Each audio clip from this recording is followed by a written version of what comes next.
We have lots of things to tell you, some even from the expo last week, right here, right now. Greetings Romy, you're watching Rom, the channel sharing the joy of sim racing and our regular news roundup, our weekly sim racing news.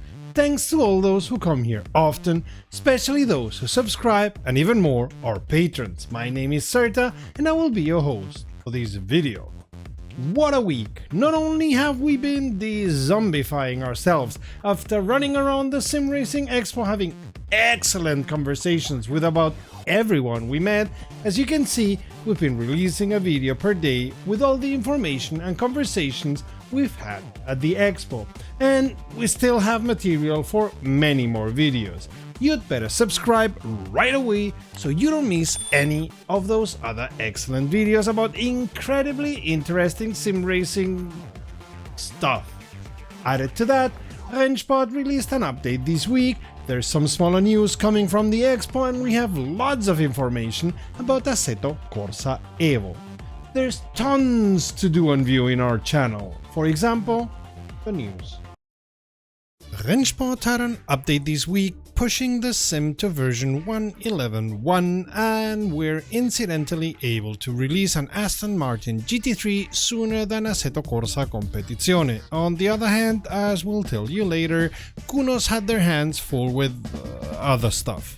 Other than the Aston Martin Vantage GT3, they added the Cresta Kauras track to the sim. Don't worry if you have never heard of it. It's a fictional track based on a mod from a couple of years ago, the fictional story being that the track is situated at 1,900 meters of altitude in the Swiss Alps. Rennsport flexing the muscles trying to entice Assetto Corsa mod makers to the sim.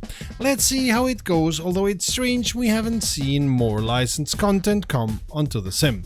Maybe strategy, maybe they are not being able to secure licenses, we don't know. It may also be all the developers were working on the many other things Rennsport brings with this update, like night mode for Hockenheim, turning off volumetric clouds depending on how your computer copes with them, and adding drag and downforce modifiers to the balance of performance settings.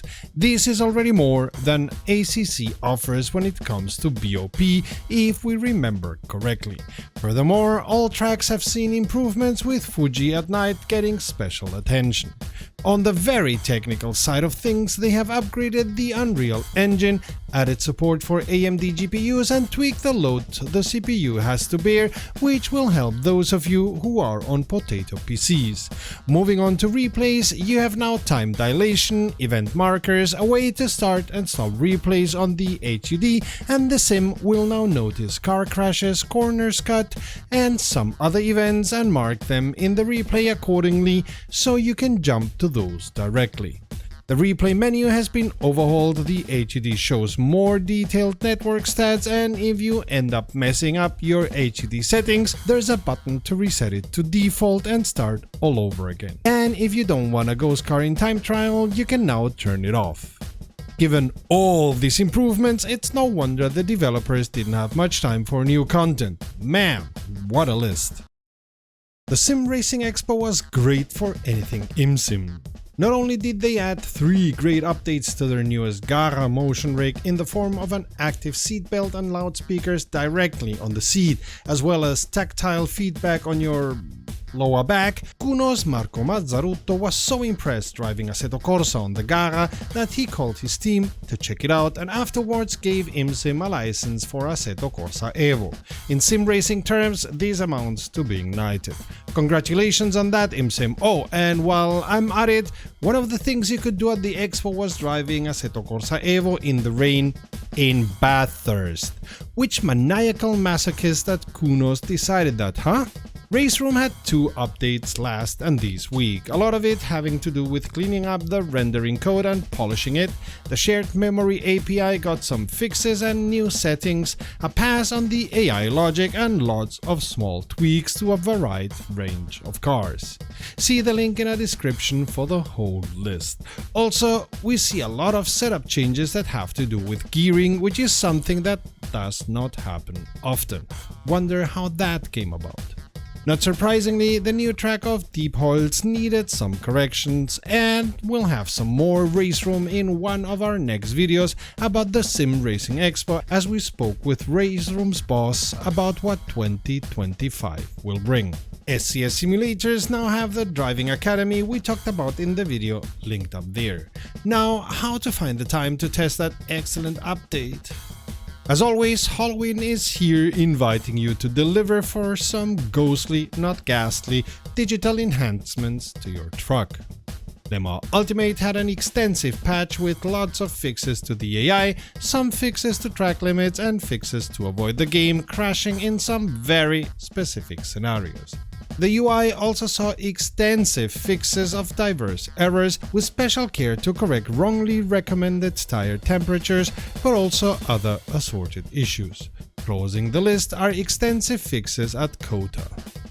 Mudrunner VR, which we talked about in one of our podcasts, is now available on Steam and the Quest store. We'll have to take a look at it to see what has become of it. Assetto will go ahead producing the variable wheel we showed you in our video from the Sim Racing Expo, see the link up there. Now called the Ace Morph, it will have an Alcantara finish, as this is what most people at the Expo wished for, and has an expected release of February next year. They tell us they still have to find solutions for a couple of issues in production, so this release date may change. One of the news that surprised us at the Sim Racing Expo was that they want to do an expo in the US in Austin next March. Seems that surprised also a lot of exhibitors at the expo, who for the most part didn't know much about it either. We've reached out to the organizers of the SRE and will come back with more information as soon as they give us more. Seems in the foreseeable future we'll have 4 specialized fairs for sim racing. The year would start with the Sim Formula Europe in Maastricht, then the Sim Racing Expo in Austin, probably in March, then an expo in Chicago, probably in September, and then the Sim Racing Expo in Dortmund. We'll see if the market is big enough to support that many expos, also keeping in mind many sim racing companies were also at the Gamescom in Cologne this year. And many of the companies also have booths at motorsport events. Nothing against our market thriving, of course, but while we remain optimistic, we're carefully optimistic and hoping this is not overstretching the possibilities of the market and the exhibitors. There was a panel at the Sim Racing Expo where Marco Mazzarutto went into detail and into details about Assetto Corsa Evo, and if you want to hear our first impressions after we 3 tested the sim, see the link up there. Funnily enough, Assetto Corsa Evo's Steam news page is still empty.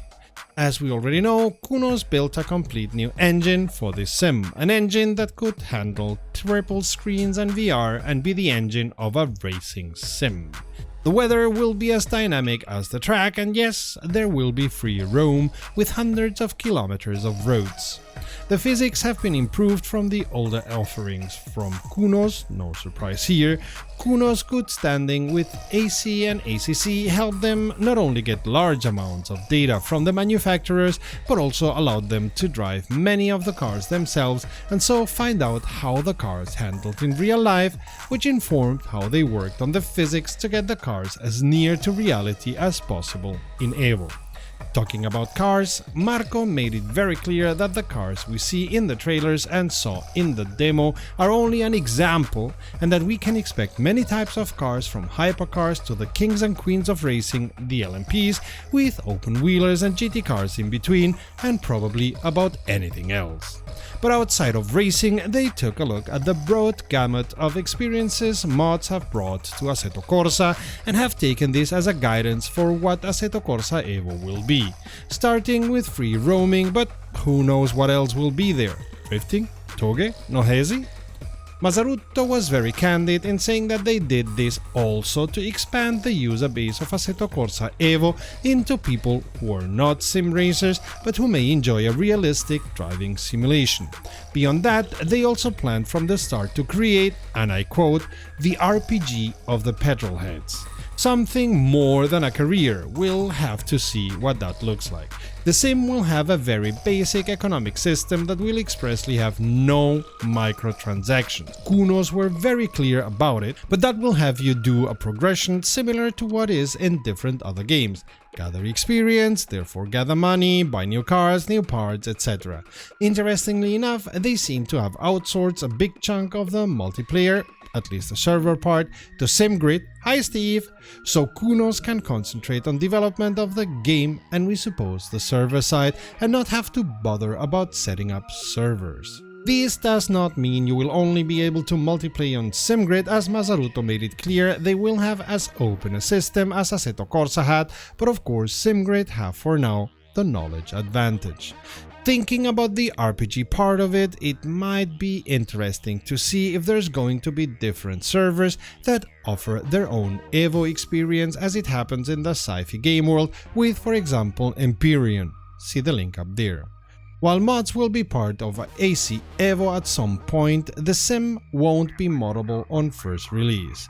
Kunos first want to have Evo in a good enough state before they release the modding tools the community can then use, and because this is a completely new engine, we expect no Assetto Corsa mods will be compatible with Assetto Corsa Evo. At most, mod makers might be able to reuse wireframes. Also, Kunos is mumbling about curating the mods while mumbling quieter about allowing free mods. It's a very muddy commitment, so we'll have to wait and see what we get in the end.